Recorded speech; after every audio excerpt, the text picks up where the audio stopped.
Yo, it's the Jolly and Slim Show. Here, let's go. Time to lock in, turn the volume up. We bring that heat, yeah, we keep it tough. Mindset, hustle, life on the go. You already know it's the Jolly and Slim Show. Woo! What's up, guys? It's Monday night, which means it's time for the show. I'm Slim, and he's Jolly. And this is the Jolly and Slim Show, as Gary used to say. The show. Just kidding. I won't do that. That was ridiculous. Man, before I get into how ridiculous my week was, or my weekend was, how has your week been since the last time we chatted? So it was last time we chatted was what, before Topps Chrome, right? 2 days before, right? Right? Because Topps Chrome released Wednesday of last week. Is that correct? Yep, we last did an episode of the show on the 5th. Yeah. So. It was wild. Has it been, dude? That's so weird to think about. It feels like Topps Chrome's been out for a month already. Yeah, I mean, it was legit. Like, Monday night, cool. We did our stream Tuesday. It was kind of like I got into Ann's Twitch stream and we kind of hung out for a while, and then like midnight hit and it was on. And yeah. I had that Wednesday off. Like, I stayed up, watched the stream. I didn't stay up on the stream as long as I thought I was going to. I probably was on the stream for like an hour and a half maybe. And then Wednesday I woke up and I was on the go. Like, it was probably 3 o'clock in the afternoon or whenever my first stream was, that by the time I got home and started like seeing what's going on, but like there was so much going on with finding product, Twitter, seeing all the breakers and whatnot, not really understanding what's going on because there's so many different breakers and whatnot. Yeah. Trying to get into some streams to see what's going on, because if you wasn't able to get any Topps Chrome, which I luckily was, able to find some stuff, but I can see where people couldn't find it. Like, they were just bouncing around streams, but it was wild. Honestly, when on Thursday, like I woke up like I went 9 rounds. It was wild out there, and it was like that the whole weekend. Like eventually you had to start telling yourself, oh, all right, I got to step back. I can't go to whatnot. Right. Yeah. Don't even open the app. Yeah.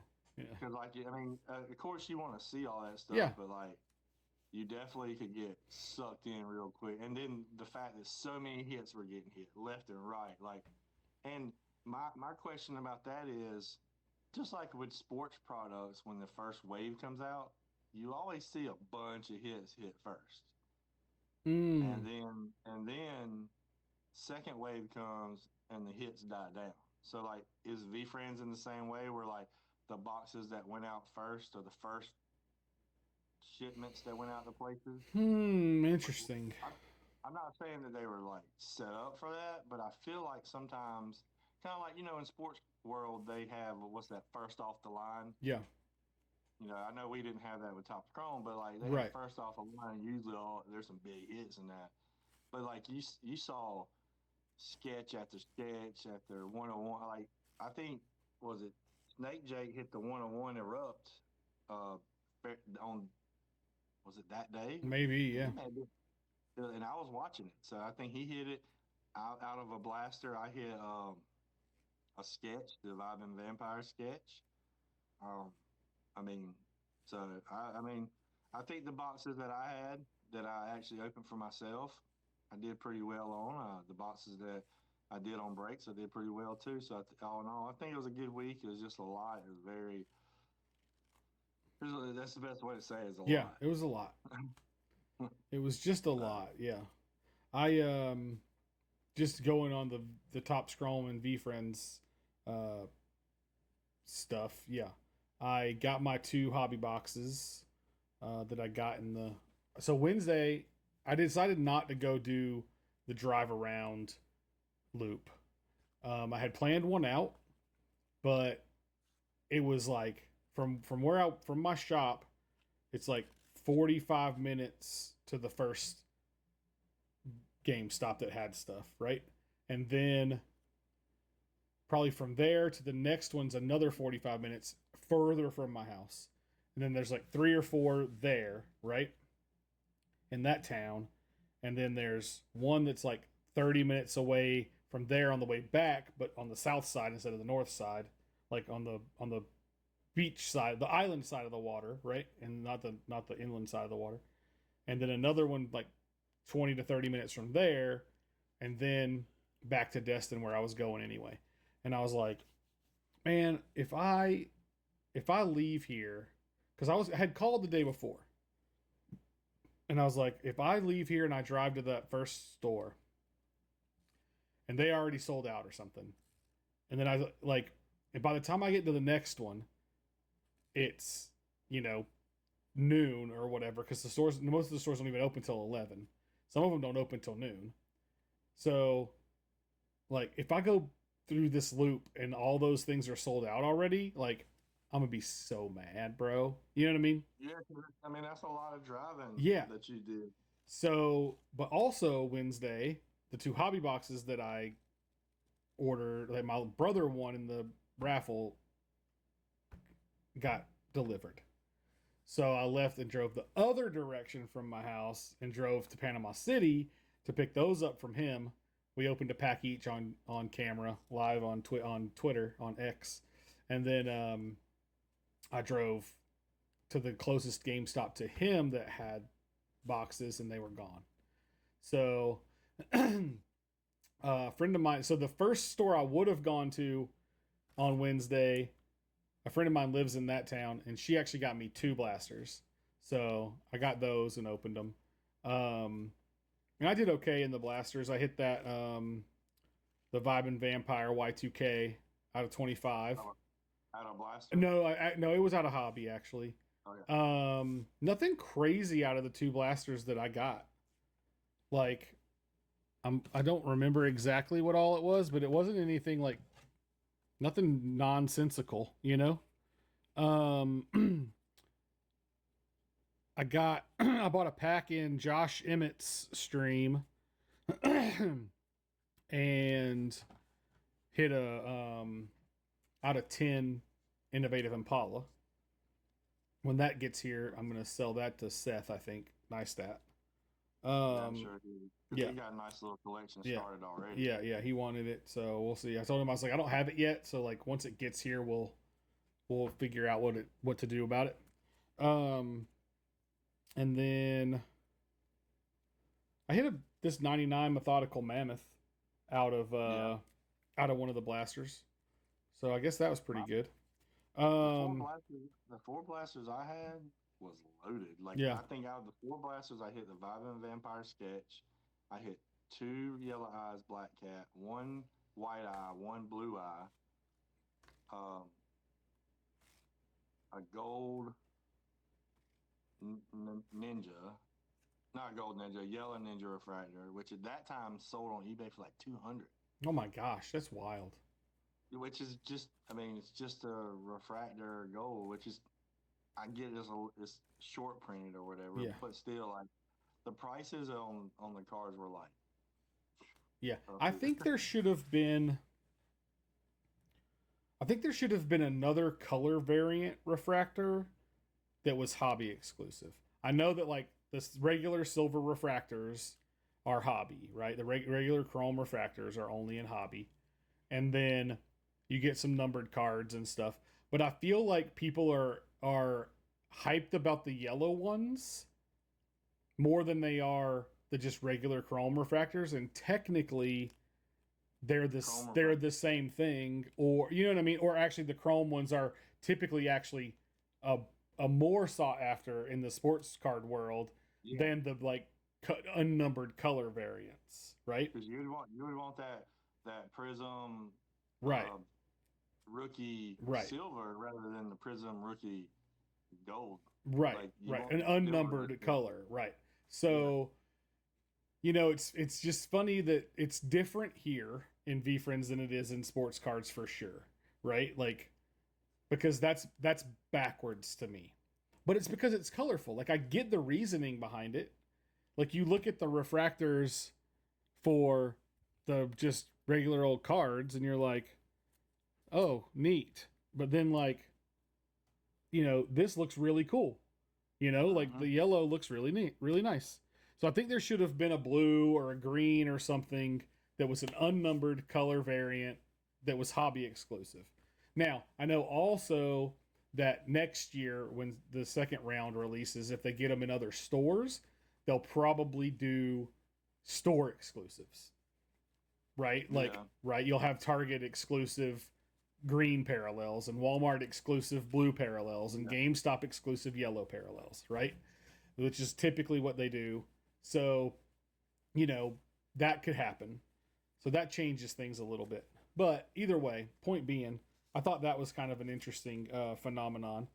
And that's why blasters look like there's so much in them, is because you get 4 yellows, which means you get 4 color, right? Yeah. So you get the same thing in hobby, but it's not a different color, so it doesn't feel the same, So this decisive duck yellow. Yeah. Like it sold on eBay, one for like 42, one for like 39, like day of. I just sold it to someone for like $10 shipped. Right. You know what I mean? Because honestly, like for me, when I mean, of course, someone's offering something for it. All right, that's fine. Sure. I'll sell it. But I don't like pricing these things because mentally coming from the sports card world, like I feel bad sometimes. I'm like, man, right. But like someone asked me on my stream the other day, they're like, I forgot how they asked it, but they were like, what do you think about the pricing of these cards, what they're worth and stuff? And I was like, well, I'm just going to put it like this. In the sports card world, just regular refractor sometimes of a normal player, a LeBron refractor, ain't worth anything. Right. Maybe $2. Sometimes not even that. You have to get those rookies and stuff. Now, this is different because everything's a V-Friend Chrome first. Everything's a rookie except for Ninja. Yeah. So this is kind of like different, but I'm like, so either I think that like the prices are going to level out like sports cards when people start seeing a lot of cards and like, okay, well, this is not as exclusive as we thought. Right. Maybe this and that. And the prices have gone down. If you go, sure, they've had level for out. just the regular basic stuff.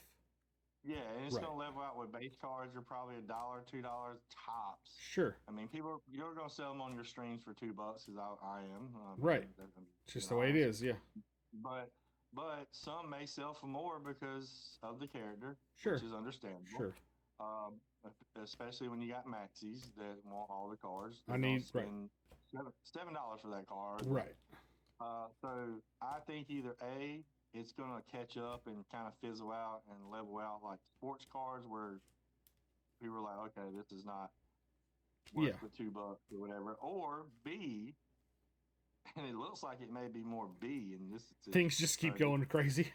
I think that VFriends is going to create its own ecosystem within Topps Chrome. Yeah. And the prices are going to be the prices. Like right. if say I sold this for $10 shipped, say that this sells the next 9 times for $35. Right. Well, that's going to be the price. That's the price. Yep, exactly. And that's what people are going to expect to spend and sell for. Now, of course, you may get them for cheaper. Yeah. Or base cards may sell $4 to $5, $6 a base card. Right. And I think that may be the ecosystem. And honestly, I think I would lean right now more towards that VFriends is going to create its own ecosystem within the world. Yeah, and then what we know about collecting outside of VFriends doesn't even matter, essentially. And that may not even matter.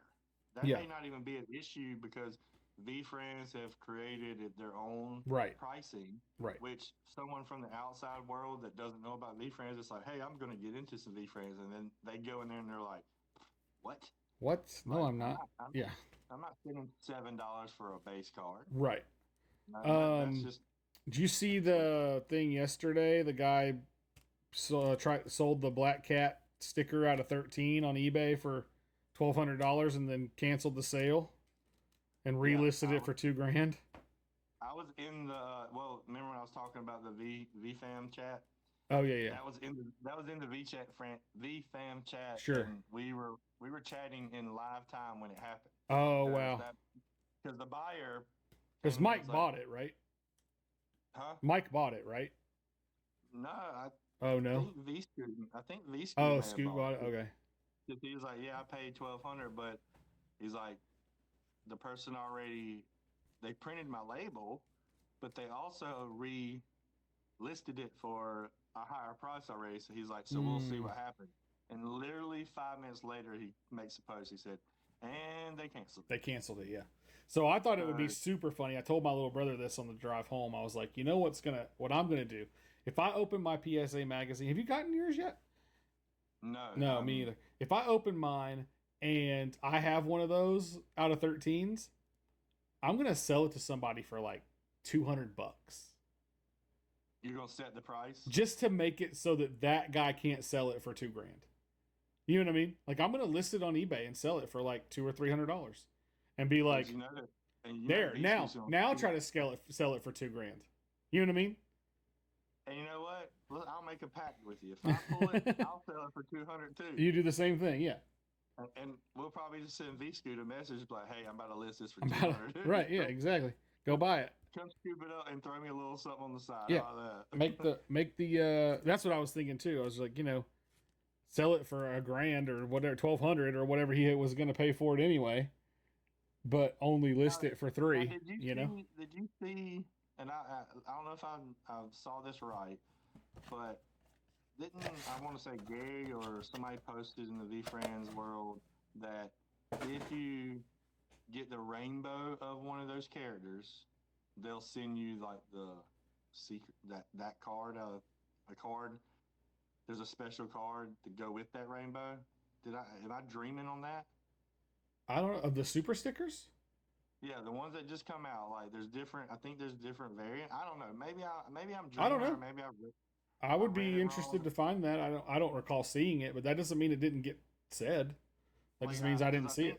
I think their robot has different. I think each. Yeah, they all have different. Numbers. Like, yeah. One's out of this, and I want to say I read or saw that like if you get the rainbow of all of them, they'll send you something to go with it as a card that says, "Hey, you got the rainbow." Right, but then that means you have to get the one of one. Yeah. You know what I mean? So like you've got to get the one of one, so that makes it a little more difficult to do. Like but either way, I guess that. So yeah, if you did do that, like, dude, I don't know about you, but like in your area where you package and ship and break, do you always have like random stuff sticking to your foot that you miss? Like post-it notes. There's always a penny sleeve just attacking you when you walk around. Or those little plastic things from this. Oh yeah, those things are the worst. They're just everywhere. They're everywhere, yeah. Like, no matter how much yeah, that's rough. I gotta tell you about my weekend, man. This is absolutely ridiculous. I know I mentioned it in our text chat the other day, but I know that we were talking up until you were like leaving. Yeah. Oh yeah, yeah. Literally until you got in the car. Yeah. So Friday night we left. You were there. It was probably close to 9:00 my time, if I recall. Yeah. Somewhere around there. Maybe a little later, actually. So prior to that, I was on the phone with y'all driving to my brother's house with my nephew in the truck, right? It took way too long to swap his car seat from the other vehicle to my vehicle while it was raining. I was soaked, bro. When you say swipe, when you say switch, like actually taking it out and Taking it out and all putting that? it, putting it back in the other vehicle. That's Yeah. always a pain. Yeah. This thing's actually super easy. It's just that I've never done it before. And his grandpa, my brother's fiance's dad, was the one who brought him to me. And his grandma was supposed to come too, but she didn't. And so we were both like he knew how to do it, but he couldn't figure out what he was doing.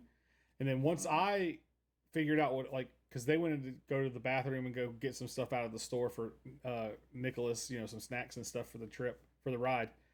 And I was like, I'm just going to try to get this thing in here by myself, you know? And I did it correctly. I just didn't have everything like tightened down all the way, and you know? There's not much room back there to move around and maneuver in either. No, not in the Jeep. And I'm sure in your, in your Jeep is probably less room. Yeah, so it was interesting. So anyway, I'm soaking wet on the phone with y'all driving to Panama City. We get there. My brother had left to go to Target because they had bought some clothes and some of the stuff didn't fit. So he went to go exchange it while we were driving. He wasn't back when we got there. So we were waiting on him. That's why I was sitting around their house waiting on him. So we finally get on the road. We're driving, blah, blah, blah, blah, blah. Hannah calls our hotel room because it's like pretty late already. So she calls the hotel and she's like, hey, like Hannah Sumner or whatever. Like, she's like, hey, I just want to let you guys know that we're on the way. We're just running really late. Like, it's going to be in the morning, essentially, before we get there. Oh, okay, cool. Yeah, got it. We show up. They don't know who the heck she is. They don't have a room? They don't have a room. And we don't have a reservation. So the problem is it's like 5 o'clock in the morning. Yeah, so you can't go online and look up who has availabilities because the availabilities are for that night, not right now. Right? Yeah. They're for Saturday night, not Friday night, Saturday morning. So we can't even find a room without calling or, oh no, we lost him. Let's get him back. Let's see if we can get him back. Let's see if we can get him back. We got him back. Yeah, I'm not sure what just happened. But that's okay. We're back. Doesn't matter. We're back. Let me get my big old face off of that screen. There we go. So we can't call. We can't go online we can't go online and look. So we either have to call or drive around and ask. So she's calling. I'm driving around. We went to a couple of the Disney resorts, like the cheaper Disney resorts, to see if they had any availability. But it was D23, cheer championships, and baseball.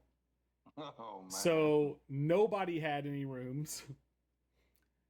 We finally found a room that would let us pay for like Saturday night and a early check-in, right? Yeah. At like a Holiday Inn or whatever. So we did that. It was like 6:30 in the morning by that point, right? So we're dead, essentially. So we sleep until like noon. We get up, we go to the parks. We go into Hollywood Studios. Walking around, blah, blah, blah, blah, blah. It starts raining, which means that all the outdoor rides are closed. So we can't ride like the Slinky Dog roller coaster, which is his favorite to ride because he's like big enough to ride it, you know, one of the roller coasters. Can't ride Rise of the Resistance because it's down, which is one of the new Star Wars rides. So we rode what we could, you know, blah, blah, blah. That night was when me and my brother were supposed to be going to, I don't know if I told you about all this. So we were going to see Kevin Smith, who were Jay and Silent Bob movies. Yeah, that's what I thought. Okay, so he was at the theater. The deal was he was going to come out, chat for a few minutes. They're going to play the movie. Then it's going to come back. He's going to do a Q&A. Well, right after we bought those tickets, my little brother realized that Jay of Jay and Silent Bob was also in town doing stand-up comedy at the comedy club. So he bought us tickets to that as well. But the movie started at 7 and the comedy show started at 9. And I was like, you realize we can't do both of those things, right? Like, or maybe it even started at 7:30. So and it's like a 20-minute drive between the two places. 20 to 25-minute drive between the two places. So, we left his fiance and son at Disney. They went to Magic Kingdom to go and like just hang out there and then watch the fireworks and all that stuff, right? So we go, we watch what we can of the movie, and then we leave. We go to the comedy club. We do all that stuff. It was really fun.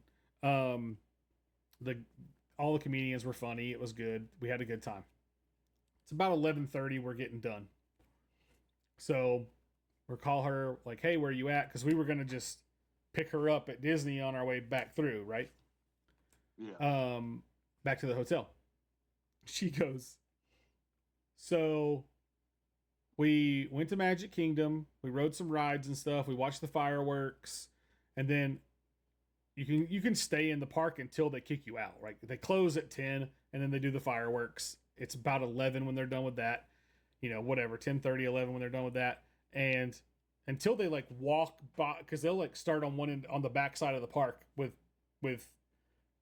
cast members and walk to the front to make sure everybody's gone, right? So until they actually do that, you can stay in there. So that's what she did, and she was walking around, blah, blah, blah, blah, blah. So she actually was there so long, walking around, just whatever, that she missed the last monorail from Magic Kingdom.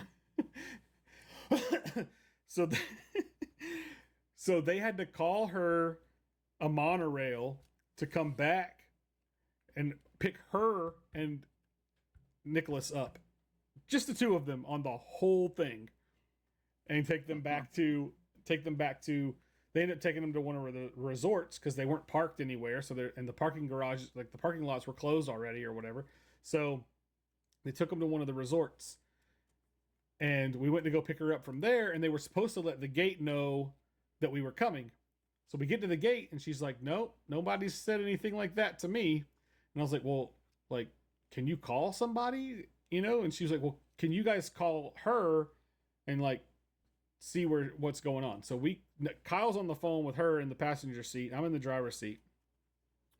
And I was like, I think they're going to call you, like in like the phone didn't ring. I was like, can you call them and see? And she's like, oh no, I'm not calling anybody. And like, she said it like that. Like, oh no, I'm not calling anybody. And I was like, somebody needs to call somebody because we need to get in there. You know what I mean? Like, we need to go pick up his wife and kid. Like, we're not just sitting here all night, you know, like this isn't going to fly. I was like getting snappy and like, I mean, at this point I'm exhausted. You know what I mean? Like, I just want to go home. You know what I mean? So she's like, oh no, like I just need to know where she is so I can tell you how to get to where she is. Like, I want to give, but like the way she said it was just like, oh no, I'm not calling anybody. Like, but that's why he had him call her was to like, well, hey, where are you? And then she was going to tell us how to get to where she was. But like, that's not, but she worded it in a way that was like, oh no, I'm not calling. I was like somebody's about to call somebody or I'm about to call somebody. You know what I mean? Like something's about to happen. So, so we get picked up, blah, blah, blah, blah, go back home. Sunday morning, wake up, we go to Epcot. The first thing we do when we get to Epcot is go to the new Guardians of the Galaxy ride, because last time when we were there, like 2 weeks ago, he wasn't quite tall enough to ride. So we were like, let's just check and see if he's grown the 1/4 of an inch or whatever that he needs to be able to ride this ride. So we go up there, we check it, and the guy's like, yep, you're good. All right, cool. So he has what's called a DAS pass, which is a disability assisted or something like that. So, because his stroller is technically acts as a wheelchair, so he gets to do the disability stuff. So, which is essentially you get to a free fast pass, right? So, but you have to sign up for it, and it tells you when to come back. So, it's like 2 hours before we get to go back. So we like go and do some other rides. We're going to ride Mission Space. We get in Mission Space and lock down the thing, and he freaks out. So like we get out of Mission Space, we leave, you know, we're like, they're like, you guys can stay and ride. Hannah was like, you guys can stay and ride if you want. I was like, I don't care. Like, I don't want to, like, it's no fun to ride it without the kid. You know what I mean? Like, I've been on it before, you know? So anyway, we go walk around, we do stuff. The only ride we rode all day at Epcot was the Frozen Ever After ride. It used to be called Maelstrom. Have you ever been to Disney? Have you ever been to Epcot? Not in years. Yeah. So it used to be called Maelstrom. It's in the Norway area in Epcot, where where all the World Showcase is, where all the countries are. It used to be called Maelstrom, and it was just like, it's just a boat ride. It's like a mini Splash Mountain, essentially, or whatever, you know. And so we rode that. We go back to Guardians of the Galaxy. The lady says he's not tall enough. So at the Guardians of the Galaxy, which you already were approved for. Yeah. So what was happening is he doesn't like things to touch his head, so he doesn't go up underneath the little bar thing all the way, and so he's like standing where it's like hit right here, and it's not touching him. And she's putting her hand in there, and she's like, "Yeah, I can fit my whole hand in there." Right? So he's not tall enough. But he's tall enough. He just won't put his head on the thing. You know what I mean? He won't touch his head to it. And so but she didn't give us a chance to like explain look, like he actually is tall enough. If he was to walk through it, he would hit his head on it. But he won't put his head up to the thing, you know? So anyway, so he starts losing it, going into one of he's diagnosed level 3 autistic. So like you know what I mean? So like I understand that. Yeah, so he's like, we talked about it before. So he's like stimming and like doing his like he's gonna hurt himself and you know what I mean, all that kind of stuff. He's 3 years old and like, you know, so anyway. My brother's like, why don't we let him try the other one? Because there's 2 different lines with 2 different people doing the height thing, and just see if she says it's okay. And I was like, I don't feel like that's a good idea. Like he's freaking out about not getting to ride it. If you go over there and he gets turned down again, you know what I mean? Like he's gonna the whole park right? Like exactly. Like you're not gonna be able to contain the Hulk. You know what I mean? Like you wouldn't like me when I'm angry. You know? So mom goes off and like chats with him and stuff. You know? He comes back and he's like super excited. He's like, "Dad, I'm gonna try again." You know? And he goes up to the thing and Kyle walks him over there and they do the thing to test his height, and he's not tall enough. So he doesn't freak out though. He was cool. They give you, so if you're not tall enough but you're close, they give you a little like card thing, like a trading card. It's like literally like this size, you know? And it basically says like, when you come back, if you're tall enough, we'll let you skip the line. Right? Okay, yeah. And so now we have 2 of those because we got one last week too. So basically, like the only thing, like I said, the only thing we did was ride the Frozen ride, because that was like, by that time it was time to leave. So we didn't get back to Panama City until midnight. Or I left their house at midnight. I got home at like 1:05 this morning and had to be back. This was the like most ridiculous Disney World trip I've ever been on. It seems like a very long trip for. It felt like it was a month, bro. For a little bit of activity. Yeah, it felt like it took a month to not do anything. It's like, hey, we're gonna drive down here just to have a headache and like search for stuff. It was terrible. But the hardest part for me is that I don't like to go anywhere without my vehicle. First of all. Right? Like that gives me anxiety. But we took my vehicle. But the problem is, just because I have my vehicle doesn't mean I can just go whenever I want. Like I have 3 other people that I have to be take care of, essentially, right? They have to go with me. Yeah. So like if we need to stop for anything, like, you know, because once I get in the truck, I don't stop. Like if the gas tank's empty, we'll stop. But otherwise, I'm going. You know what I mean? You just drive. I just drive. So... But, you know, anyway, it took way longer to get home than it needed to. This is the funniest part. We went to the mall, the outlets, after we went to Disney to go to the character warehouse, it's called. It's basically like the stuff they took off the shelves at the parks. They put it in there, and you can go in and buy it at a discount. Yeah. So we're leaving there. Hannah and I are walking. Kyle and Nicholas are walking behind us. And all of a sudden, Kyle goes, "Bud, why'd you fall?" Like, Nicholas just fell. Like, he didn't trip over anything. He didn't, like he just fell. And, like, Kyle was holding him, like, holding his hand. You know what I mean? And he just, like, pulled Kyle over, essentially, when he fell. Like, not all the way over, but you know what I mean? Yeah. I was like, if I would bet my paycheck that he literally fell asleep walking back to the car and just fell out. Like he literally passed out. You know what I mean? Because I'm sure that that's what happened. This kid was so exhausted, bro. He was just so exhausted that like I'm convinced he fell, like passed out essentially. You know what I mean? Because he like looked like when we turned around and looked, he was even like, what just happened? You know what I mean? Like he looked shocked, like why am I on the ground? You know, like, he was confused. You know what I mean? And you were probably like, man, I feel like falling out too. I wanted to do the same thing. Yeah, exactly. Oh my gosh, it was too funny. I was like, dude, he just like literally fell asleep walking back to the car and just fell down. Oh, he's gonna tell somebody that one day. Man, I remember this trip to Disney. Like I was so tired, I fell asleep. Oh, it was too good though. Oh my gosh. So anyway, I finally made it home and got to the shop today and got the stuff needed to get done that I needed to get done. So yeah, I'm gonna sleep tonight though. I know that. At least later on in life, like that's a story y'all gonna sit down and just talk about. Yeah. Do you remember falling asleep while you were walking? That trip was like wild. It was wild, bro. It was so much in such a short amount of time. Like I did get into some breaks while I was walking around the parks though. I bought a spot in, I think the Josh Emmett break was actually that night. One of the nights that we were there. Maybe. I don't remember. The one I got the Impala in. I just bought a pack and got the Impala out of 10. I bought a character too. And then I bought the Impala. Not on purpose. I was just trying to buy a character. Kind of like I do with like Whiskey Jack streams when he does like 10 boxes and stuff. I try to buy a character under what I want to pay for any of the characters, right? And whichever one I get is the one I get. If everything goes over what I want to pay, then I don't get one.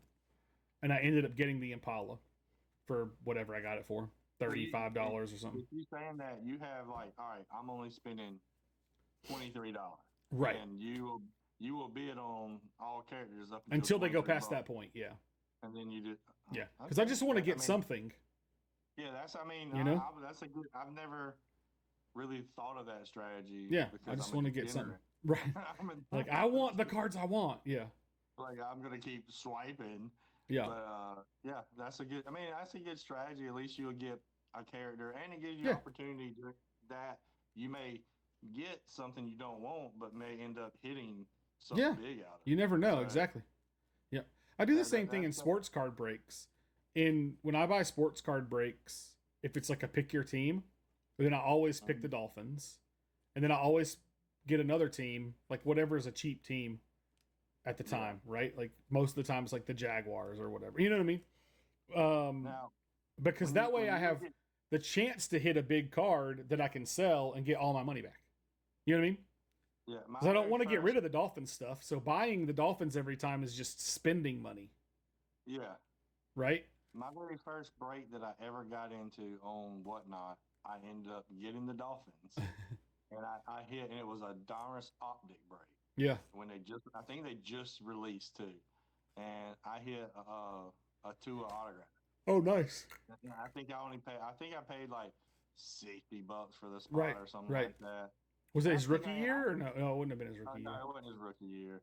But it was a hollow autograph, so it was a little better. I think I ended up selling that. I made my money back. I didn't sell it immediately. It was a while later, but I know I sold it more than what I bought. Oh, for sure. Yeah. I mean, it took me a while though. I had it up for sale for a while before anybody finally bought it. I don't have a Tua autograph, so I have some Jalen Waddle autographs. Yeah. So in fact, still got Tyreek. I don't think Tyreek. I think Tyreek's going to retire.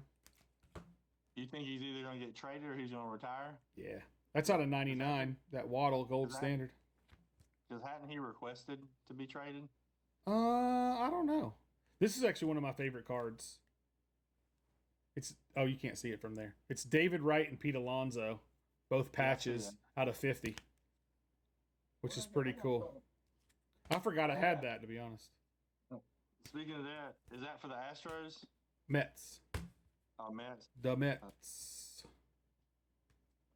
I mean, I guess. The Mets. I don't know. It's like with all the breaks popping off, I got into a break on Fanatics when a lot of the Fanatics breakers were posting breaks for cheap spots. Yeah, It yeah, was yeah. kind of like the alpha that no one knew about, and then Right, right. all the V friends found about and scooped up everything. But I got a spot in a case, I think, for a logical line spot for like $39, which is a chance for a Y2K, you know. Mm.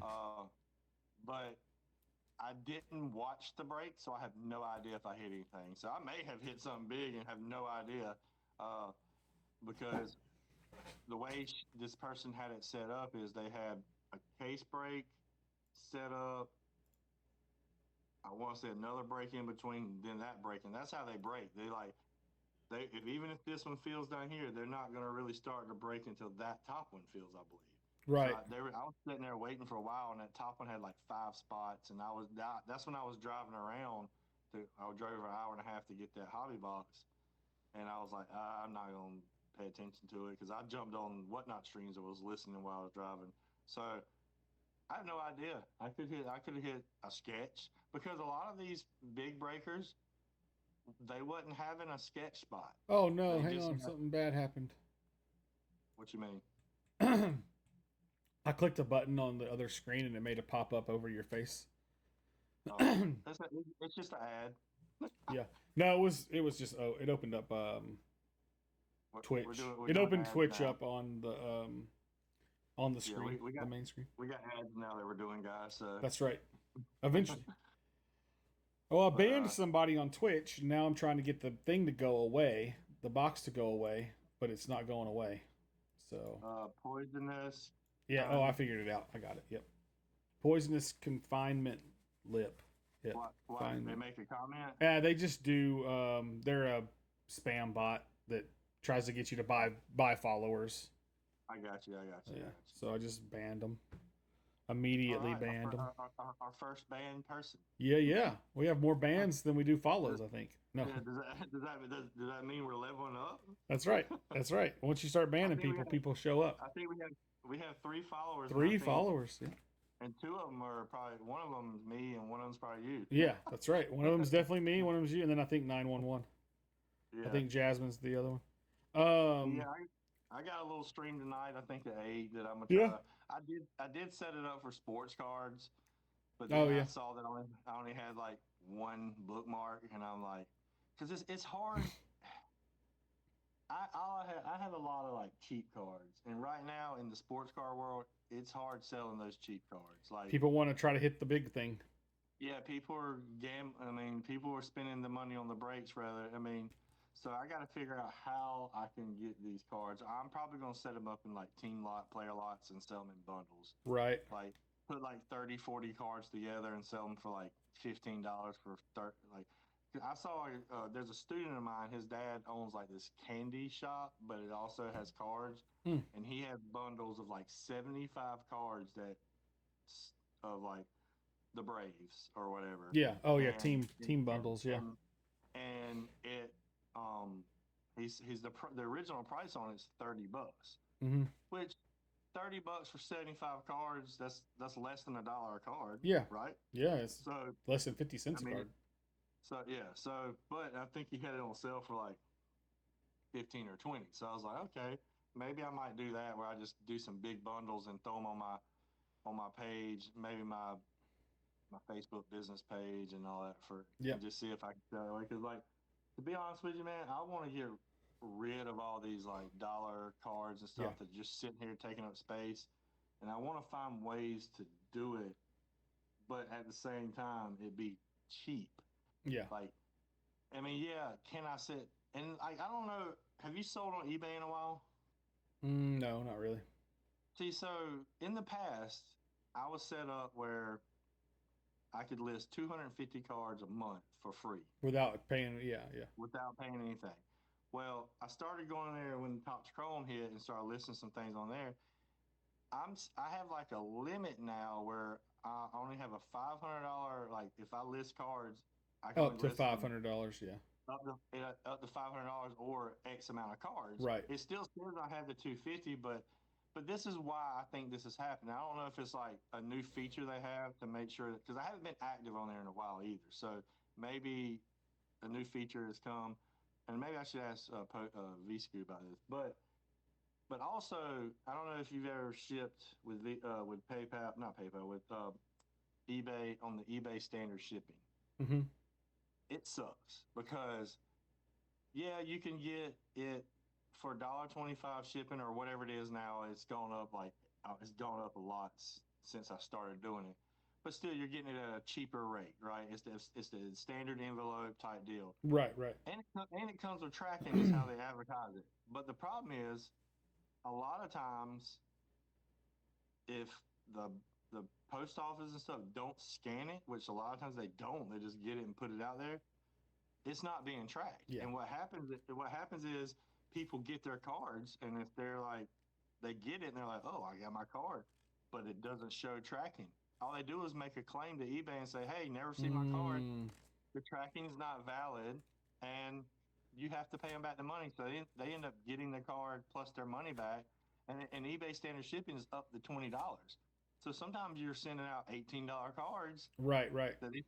And these people get these cards and do that, and I'm like, if you're gonna have a feature like that, we need to figure out how to make that tracking actually really, trackable. Yeah.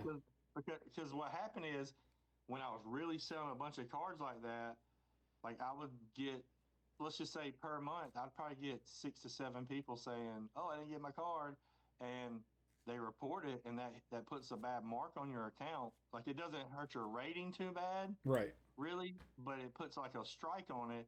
And after so many, of Sure. those, they start like saying, oh, we can limit your account. So I think, and I just recently got back on selling these cards, selling stuff on eBay. And I want to say, since I got back and started doing it, I think I had one person reach out saying they received a card. I immediately I don't ever argue it really, because I'm like, they're going to side with the buyer. Yeah, of every course. time. Right. So I just send a refund, and I'm like, so I got these marks on my account, and this person, now my account is like being restricted, where now I gotta like prove myself to get things back. And I'm like, that's kind of messed up, because like your feature is the one that's the problem. Right. Yeah, it's not me. Now, Yeah. again, they don't know me, so like there are a bunch of bad people out there doing the stuff like that. Of course. So, like, So like, that's where I'm like, because I'm like, well, I'm not doing that. Well, they don't know that. They just, and here's a crazy story. Like, and this is why I kind of stopped eBay for a while. So there was a guy I sold a card to, and I don't think it was for much either. Well, I didn't check my messages. Like, he bought it, and then like 3 days later or something, sent me a message. It's like, hey, could you please cancel this order because blah blah blah blah blah. My mom's in the hospital, whatever. I didn't see it. So I didn't see the message. So I actually, like, I think sent the card already or packaged it up, sent it and everything. And then when I saw it, I sent him a message and was like, hey, dude. And I may have not sent it yet, actually. But I sent him a message like, hey, I didn't see this. And then he messaged me again and was like, hey, you're a jerk for doing this, blah, blah. And like started coming at me. And he was like, you're going to like give me my money back, or I'm going to like ruin your eBay status and all that stuff. And I was like, who are you, bro? I was like, what? And this fool, when I say this, dude, it took me months to take care of this. He went in, because he went and bought, he even said, I'm going to go buy a bunch of cards and then report that they didn't come. And this fool went in there and bid and won like 97 cards. Jeez. And then, just to make you look bad, huh? So like I started canceling them because I knew he wasn't going to pay. And then he went in and reported me to eBay and was like, didn't receive card. Well, you didn't pay for it, dude. Like, right. What do you mean? So like, because I canceled it. And like, literally, it took me months. I tried to block them, and apparently I didn't block them right. All this stuff. I had to call eBay and be like, hey, could you take these off? And they had to go through. It took probably a good 2 months before I got That's that. wild. And like, because I was like, because the next morning I woke up and I saw that I had like 97 orders, and I was right. like, oh snap, I just went wild last night, like, yeah. And then like I saw it with him. Oh, that's funny. I I had the messages and the proof that I sent him. Right. Like, look, he messed up by telling you he was going to do that. And it was like what he did, because I had mentioned it. I went to like the sports card nonsense on Facebook and like posted it in there. I was like, because everybody goes like, oh, look at this nonsense, and then they list it. So I did it, and then like people were, what in the world, dude? Like, and like it was just wild that. And I was like, what am I supposed to do? Like, this dudes were just continuously, but right. They called it, it was some type of extortion is what they used the word. They were like, yeah, go report this to eBay and say that he used, like, I forgot the actual term, but it was something extortion. And I was like, so I did. And he goes, when you use that word with eBay, they immediately take action. And they did. When I used it, they like, boom. Because I mean, what he did was like, hey, if you don't do this, I'm going to do this. Yeah. And I had it all there. And so like, I was like, okay, like, let's get this on. But it's just a headache that I had to go in and like cancel and like all this stuff. And it's like, man, that's wild. But yeah, and that kind of put a bad taste in my mouth about it.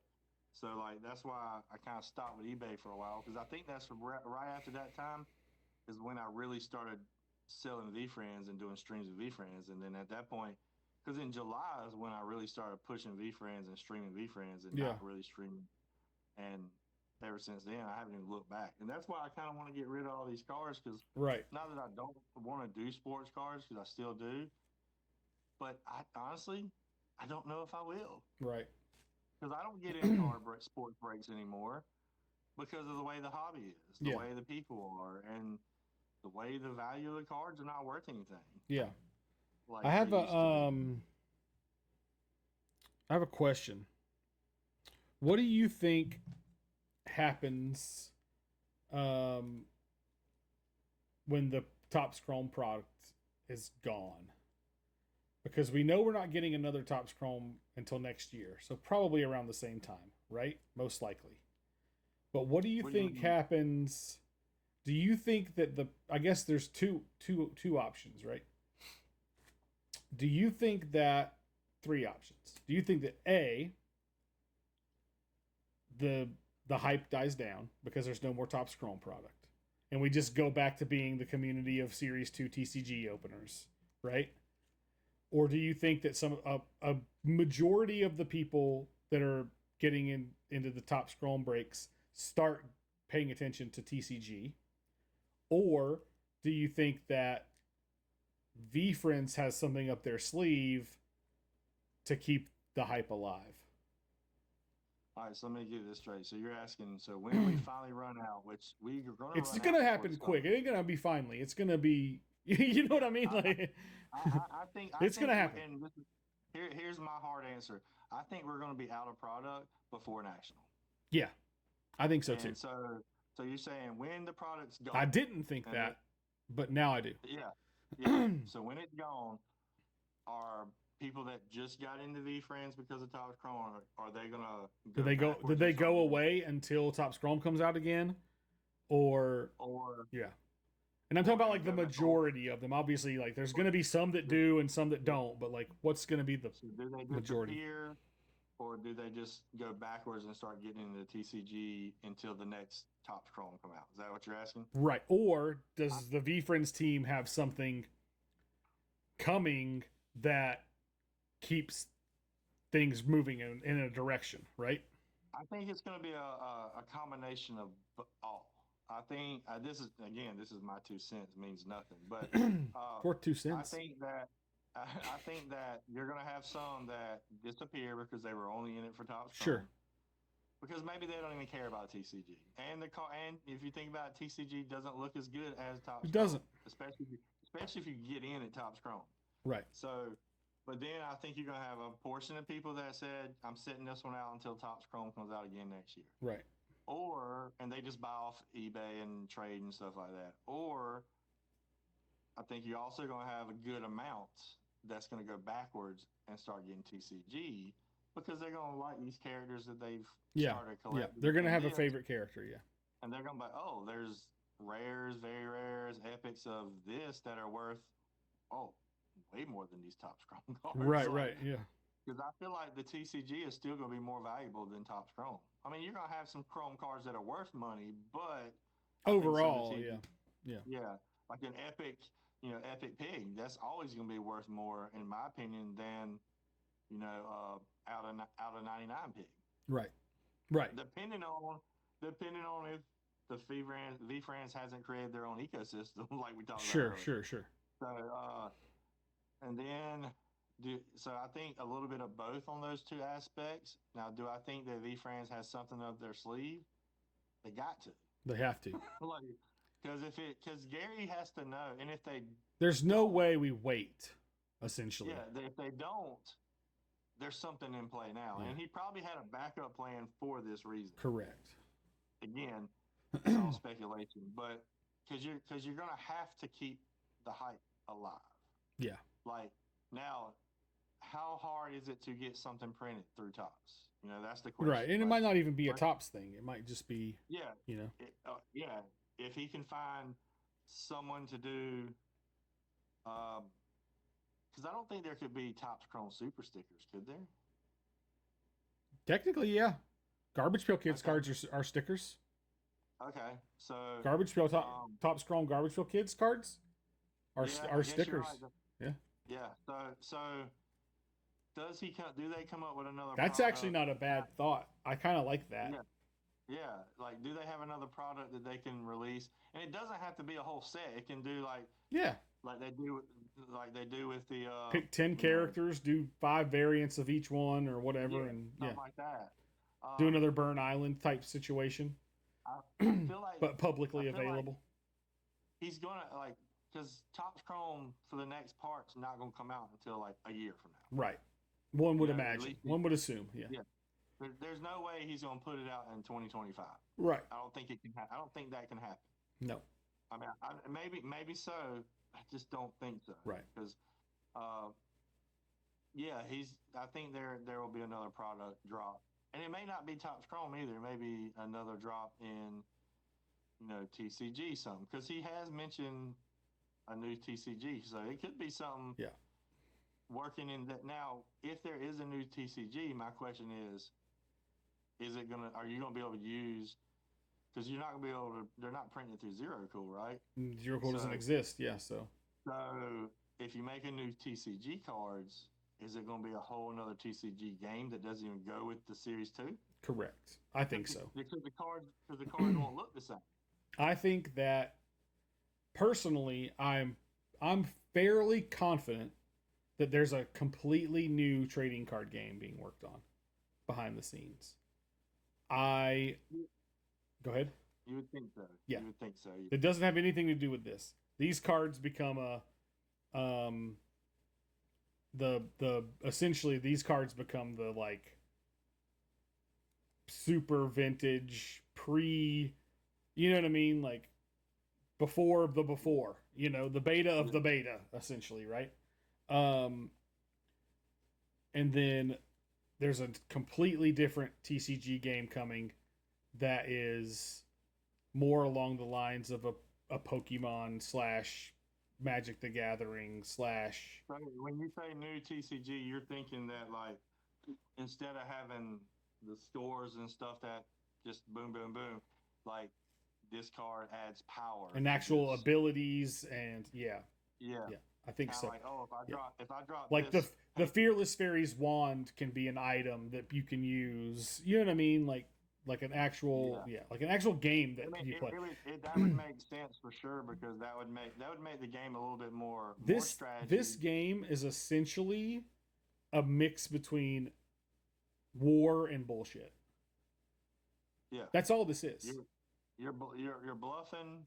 Yes. To get that, correct. Again, I love it. It's fun to play and stuff. It is, but it's not exciting necessarily. You know what I mean? There's not like, ooh, I got this card and now I know I'm gonna win. You know what I mean? Like, yeah, because now you can have this card, but you also can lay down this power boost that does this that freezes this character over here against this game. Correct. And there's more thought to it.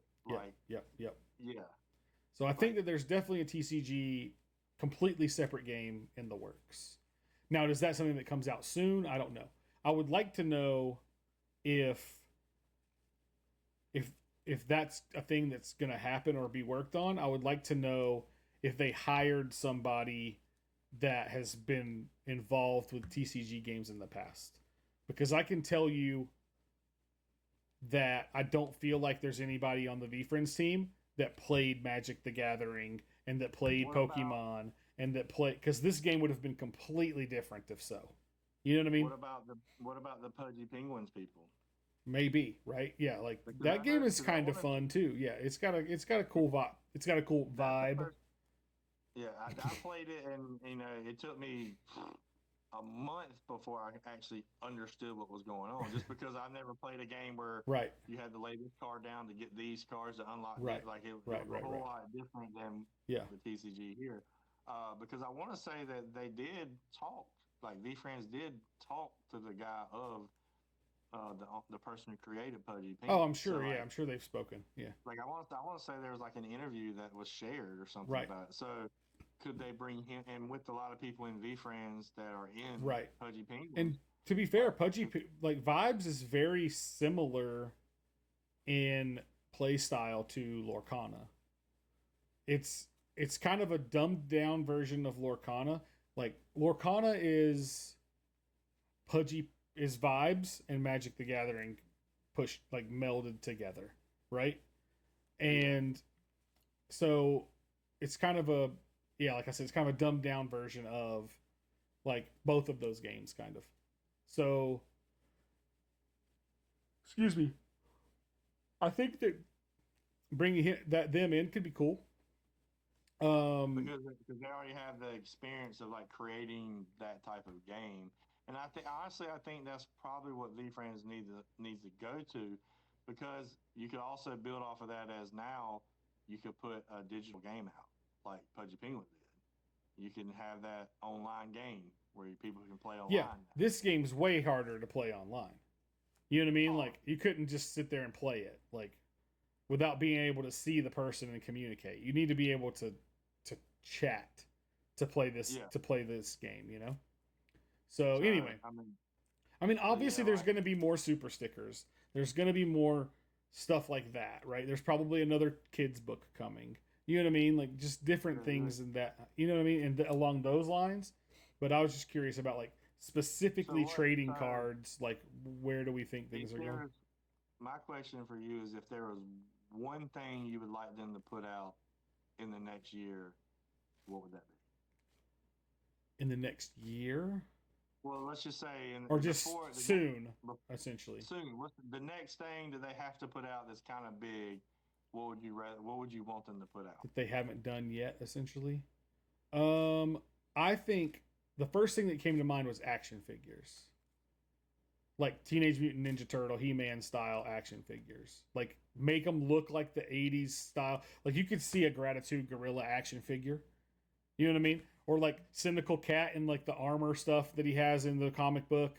You know what I mean? Like I could see that, you know?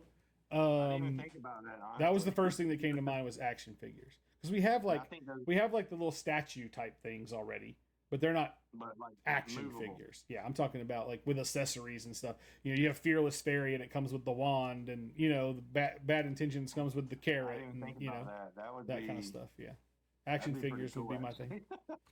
Because they didn't actually have an action figure with it, but they did the Masters of the Universe.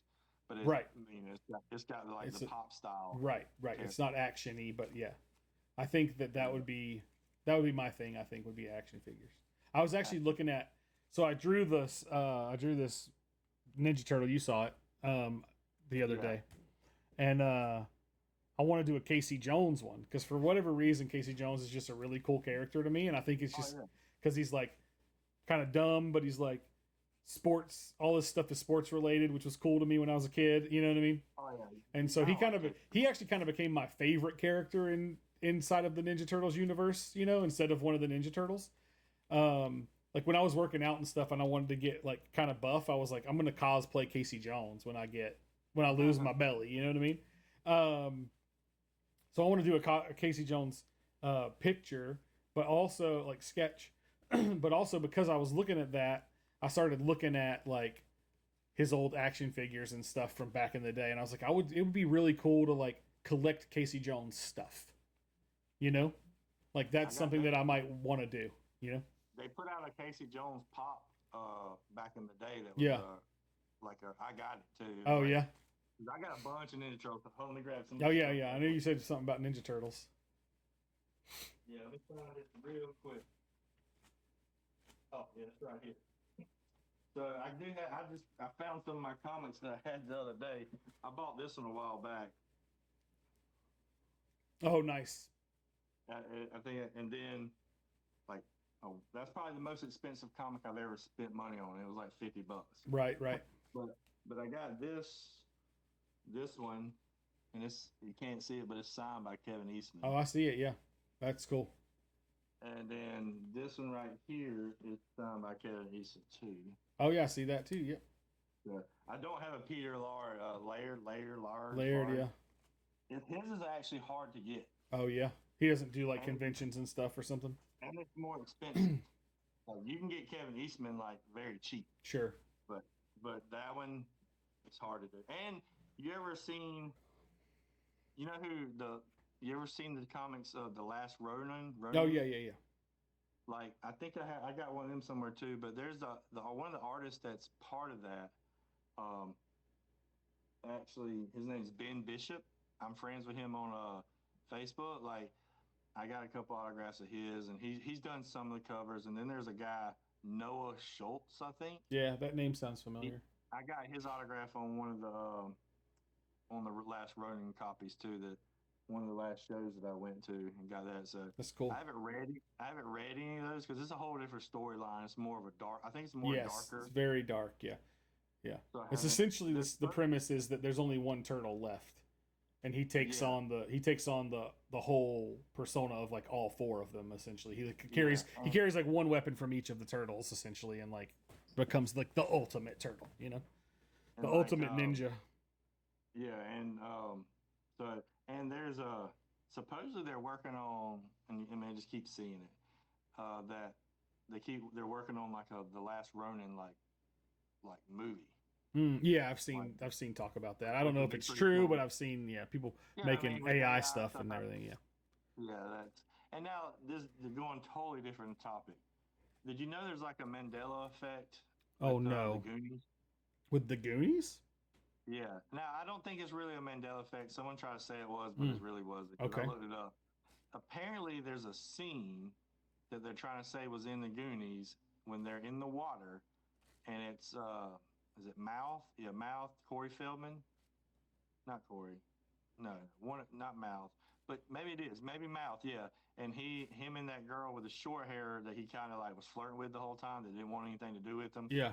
Were walking in the water, I guess, when they found the ship, and she kept saying, "Why are you touching my leg? Why are you touching my leg?" And apparently, there's a big octopus that like attacks him. Oh wow. But I looked that up because all of a sudden that scene's popping up around places, and like it's not in the movie. But when I looked it up, it's actually a scene, but it's a deleted scene. Yeah. They took it out of the movie. Right. So it's not technically. Right. Because it was never actually in the movie. It was just. Yeah, but it was filmed, but it was never added because I guess it didn't make sense. Right.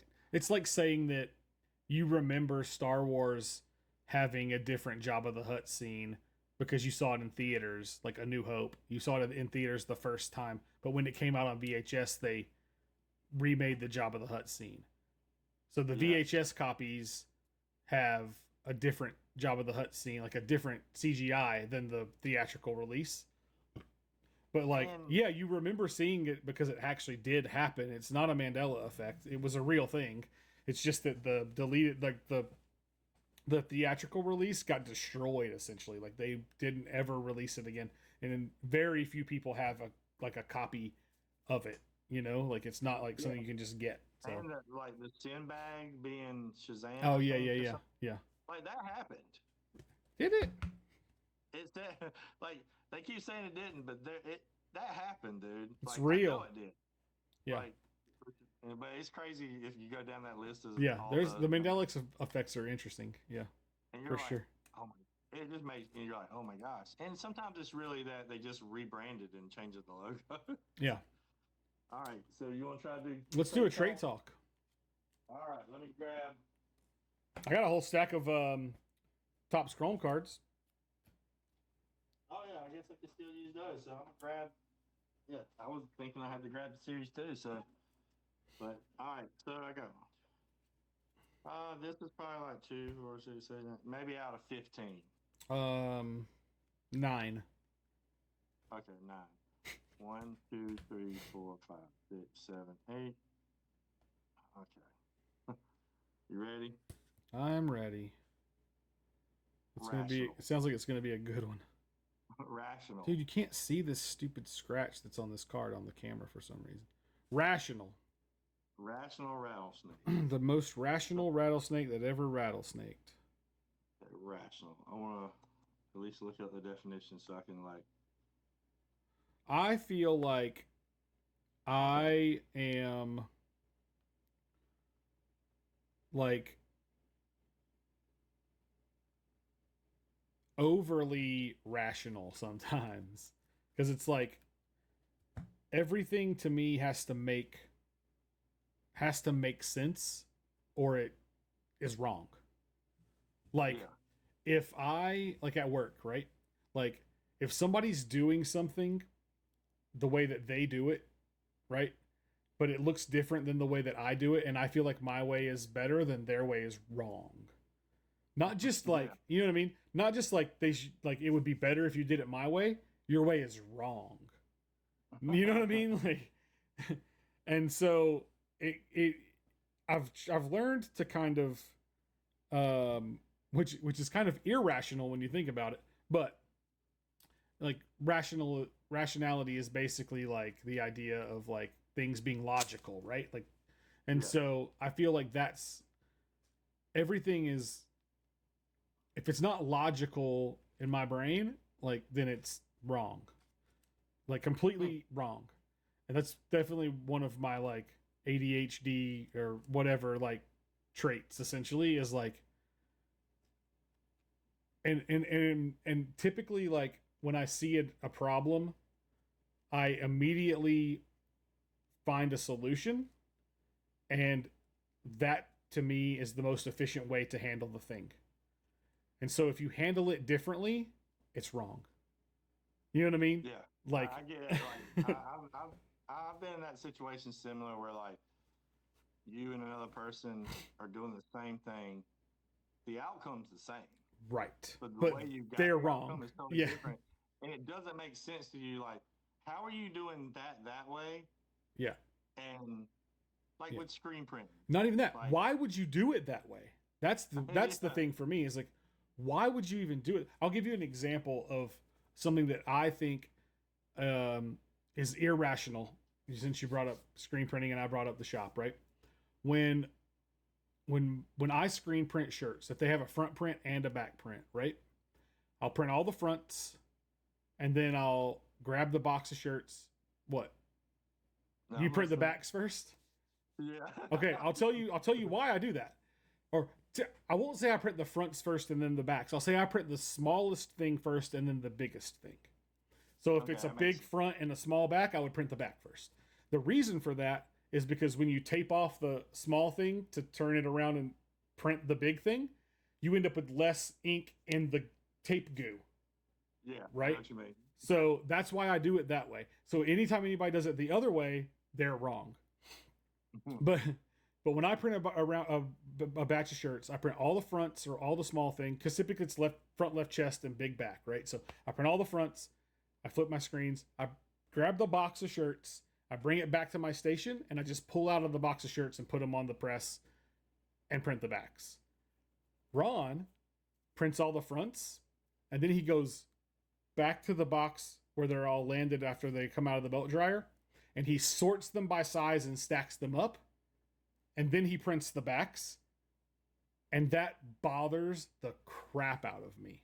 Like when you say he sorts them as far as like smallest to largest. He puts all the smalls back together, all the mediums together, all the largest together, right? And then like sorts, like as if he was packaging them back up to ship out, essentially. Like folds them all back up. You know what I mean? Not each individually, but you know what I mean? Yeah. And then he goes and prints the backs. And I'm like, in my brain, that doesn't make any sense. Because if I'm going to pick it up and like unfold it to lay it down, I might as well put it on the pallet and print it. Because now I'm touching it. I'm touching it twice instead of only once. And touching it twice doesn't make sense to me. See, we always, when we took our shirts out, before we started printing, we already had them sized out from smalls to larges. Well, us too. But when you're printing now, did you print all the smalls and then go like separate them out? Because like they fall out of the belt dryer, right? See, your shop was a little different because you probably have a little bit not as many employees. We had a catcher at the end of the belt. Okay. See, I've done that before too. Yeah. They kept them. So when we went and got them to put the backs in, they were already in the same order. Yeah. So if that wasn't the case, how do you think you would go about it? I would have to go down there and you would have to sort them out. I would have to sort them because just how I was trained in my brain. Right. Of what I was training with. Because like we've had to do that when our catcher called out that day. We would have to go catch our own shirts and go down there and like organize them. But again, like I would print. Say I had 12 smalls, I'd print all 12 smalls and then go down there and organize them. Then print the middle. I wouldn't let them just all intermingle. Yeah. I would keep it organized. See, I do. I let them all fall in the box. Now, sometimes I will. If it's a lot, I'll do like all the smalls and I'll take them and move them and then do all the mediums. But if it's like whatever, because here's why. For the most part, you print all the smalls, you print all the mediums, you print all the larges, all the extra larges. Let's just say that's all the sizes there are. They land in the box. For the most part, now when you go back, you're working from extra large to small because they're stacked up in the order they came out of the belt dryer.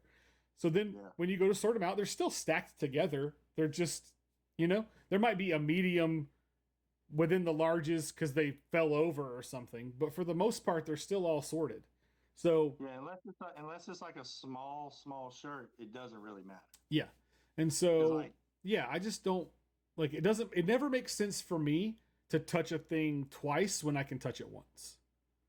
That makes sense. You know what I mean? Like it's never like my business partner, he will put the shirt like when we're doing heat pressing with direct to film, we have a second screen printing press that we don't really use for screen printing. So he'll put the shirt on the screen printing pallet, put his image down, hit it with an iron real fast so that it sticks to the shirt because he'll use a laser to line it up. Then he'll take it off of that and put it on the heat press and press it. And I'm like, you've touched that shirt like 3 times already. Like, it just feels like a waste of time to me, So, anyway. And now when you screen print by hand, are you a pusher or a puller? I'm a pusher. I'm a pusher too. Yeah. And I feel like, why would you be a puller? Because you have to use more energy. Yes, much more. Like I would flood it and then push. Yep. And I feel like it's a whole lot easier motion, especially when you get those thick inks. Yes. And the screen you're using is really like a hard screen to push through. Right. And you're using more muscles pulling than if you just push, because as a bigger guy, you could use your weight and kind of just push on through. Yeah, I was taught to push, and so pulling never made my brain won't switch. Now there are scenarios where I'll pull, like if I line up a multicolor job and it doesn't line up perfectly, but I can pull instead of push to get it to line up, I'll do that. Yeah. But otherwise, I'm a pusher. If it's just a white shirt with black ink, I'd pull because that's a thin. Oh, you can just move it, yeah. Just boom, you don't even have to flood essentially. Yeah, you can print it with the flood coat, like with the flood stroke. Twice. I may pull twice just to make sure I clear the screen out. And then, you want to know something I do that's crazy? That if Ron found out I did this, he would probably freak out. The guy that works for me. When I'm printing on white shirts, especially with like red, black, royal blue, navy, right? Some of those colors that are kind of thin and they kind of coat easily. I'll flood, push one stroke real hard, and then the next shirt, I'll take the ink that's left at the top of the screen and push that across for the second shirt. And literally, like, that will be I can print 2 shirts with 1 flood essentially. Yeah, I mean, you know what I mean? If you got enough ink there, it definitely works that way. Right. That makes sense. I Yeah. mean, you're trying. I can see what your thought process is like with you touching the shirts. Why would you touch them 3 times if you only got to touch them twice? Right. You're trying to. You're logically or rationalizing like, okay, how can I get the most done? Yeah. With the less because effort. At the end of the day, like, okay, so this is the disconnect sometimes, and I know we probably got to wrap up soon, but like the disconnect sometimes between like Ron and myself is that I'm a production person. I want things to get done, right? Yeah. But he's an artist, right? He wants it to look the best. And it needs to look good, but everything doesn't have to look the best. Like there's a point of diminishing returns where making it look the best costs money. Yeah. Because most people don't know the difference between a 75% good shirt and a 95% good print, right? You know what I'm saying? They can't tell. Yeah. They have no idea. And so I just don't put my time into making it perfect because it never has to be almost. Yeah. Like 80% is fine. Like, because a lot of the shirts that you're printing, if it's large quantities, it's shirts they're just giving out for they're giving them away. Fundraiser. They're just throwing them to people and like that's no right. one cared. That's right. Did I ever tell you about the Hell's Angels job yes, that they had to do? You did. Yeah. Dude, that was wild, man. And it was like the back image was literally like collar to tail. Like yeah. Sometimes we would have a back image and then a bottom image, bottom image, along with a left chest, and both sleeves, or all the way down left chest, and then it was sleeve, right. And then sometimes we had like a necklace type image. Oh yeah. It was like I think it was like at least a 2 color. It was white and red mostly. Right. So and sometimes black depending on what color shirt they had, but like they would like order like thousands of shirts and be like, can we have these tomorrow? Right. No, you cannot. Dude. Yeah. They're like, yeah, we need them tomorrow. No. Like, well, you can need them tomorrow all you want. But they would ride by the shop like revving their motorcycles up. They were like strong arming, and then they would like the salesman. They were calling him like 10, 11 o'clock at night. But hey, he's like, dude, I'm sleeping. Like no one's at the shop working. Like, and they're like, well, this needs to be done. And like he's like, yeah, again, he's like, no, this needs to be done. Maybe you should have ordered them on Wednesday, dude. You know. And I told him, I was like, I'm gonna tell y'all right now, if we don't get this job done by 3 o'clock when they said they coming back, I'm leaving. Yeah, I'm leaving at 2:55, big homie. I'm not gonna be here when they show back up. No. Because I've seen some I know about these people. Like, I've seen some stuff. Yep, exactly. And you know, when they want something, they're gonna get it. But that's not very rational. Yeah, their jobs was always a very hectic job because they had so many placements, dude. It was at least 1, 2, 3, 4, at least 4. Always 4, Sometimes 5. Right. And sometimes even more. Sometimes they would have like places on both sides. It's like, why do you need this much on a shirt? Like, and they would be like, it'd be designs like, say something like, talk to me like that, I'm gonna knock your teeth out. Right. A skull with a baseball bat crushed. Like it was like we were like looking at our owner like, I can't even believe you, because she was like a real Christian. Right. I was like, I can't even believe you took this job. We'll have to talk about whether or not it's how you should turn down, if you should turn down jobs or not based on political and religious. We'll have to do that on another episode. I think she was just scared. Oh, I'm sure. Yeah, she's like, we're gonna have to do these jobs. But anyway.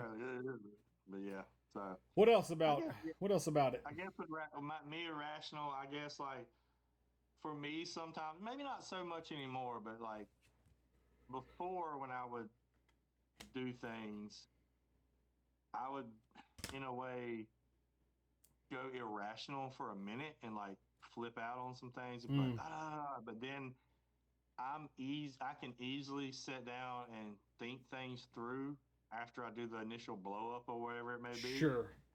And then I can rationalize things.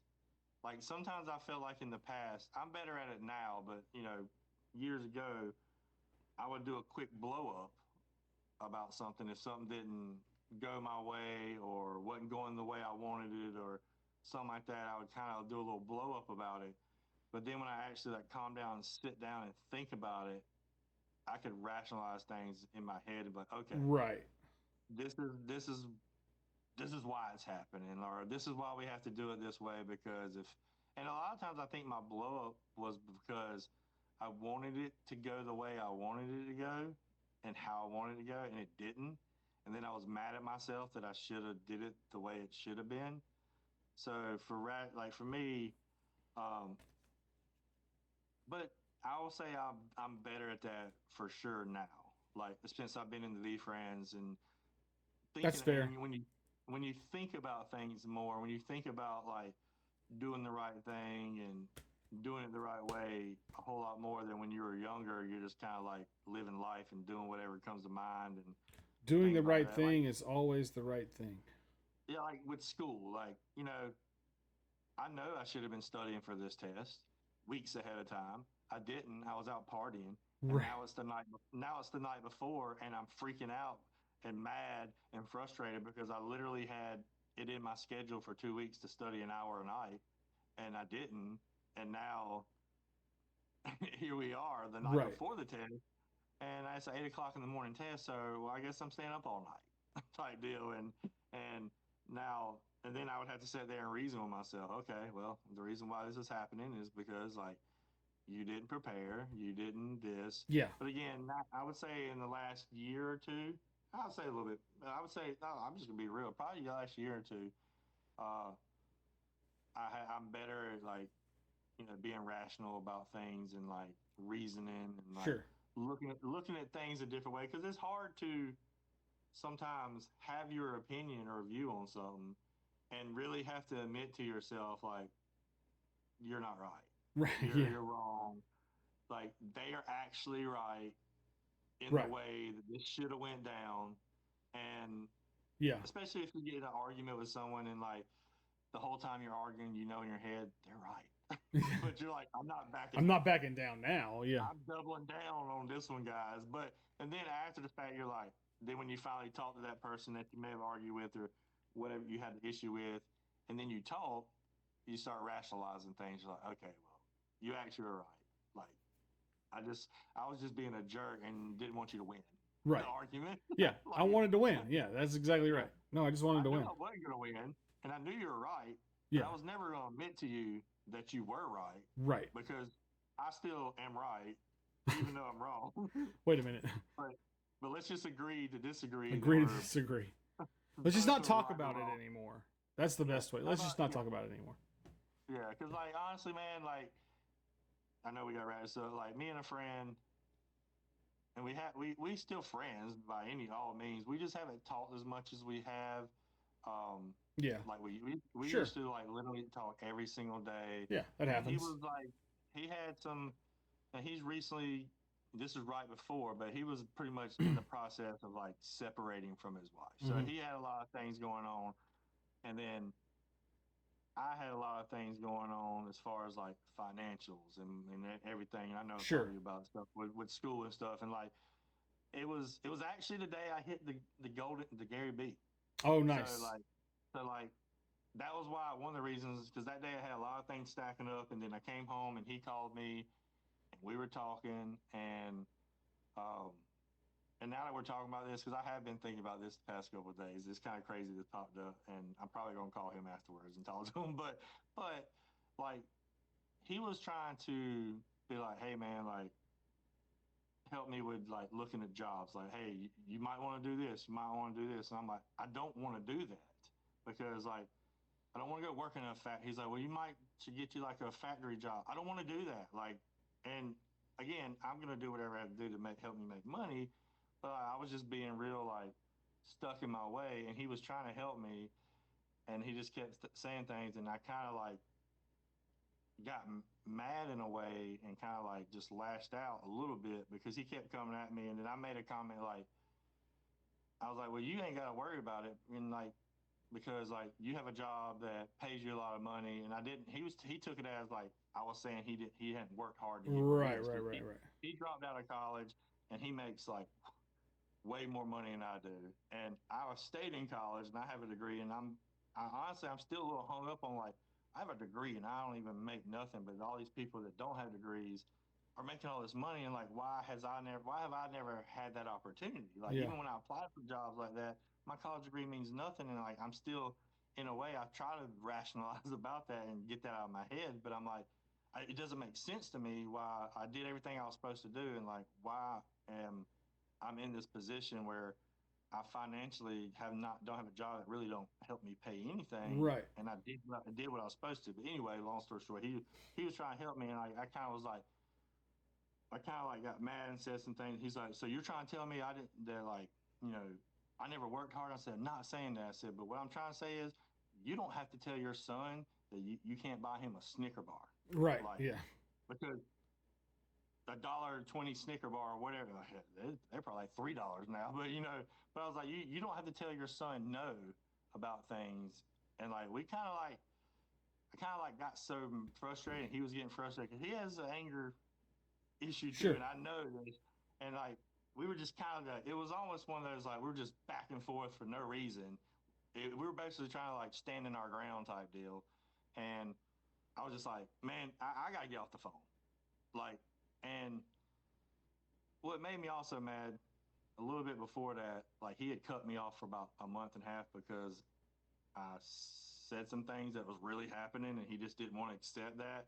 So he kind of like cut me off and then tried to make me seem like uh, when we finally talked for the first time, he was like, "Oh, so you're just not gonna talk to me?" I was like, "You're the one that didn't talk to me, dude." So I kind of was a little bitter about him trying to like put it on me that why he ain't talked to me. Yeah. So I was already had that going on too, and then that happening.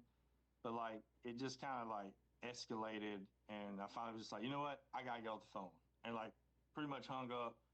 And we've talked a few times since then, but not like we have before. Like I said, we used to talk almost every day, 30, 45 minutes a day, like every single day, and like and probably in the past month or two, maybe I would say we probably talked like 2 or 3 times. Right. Right.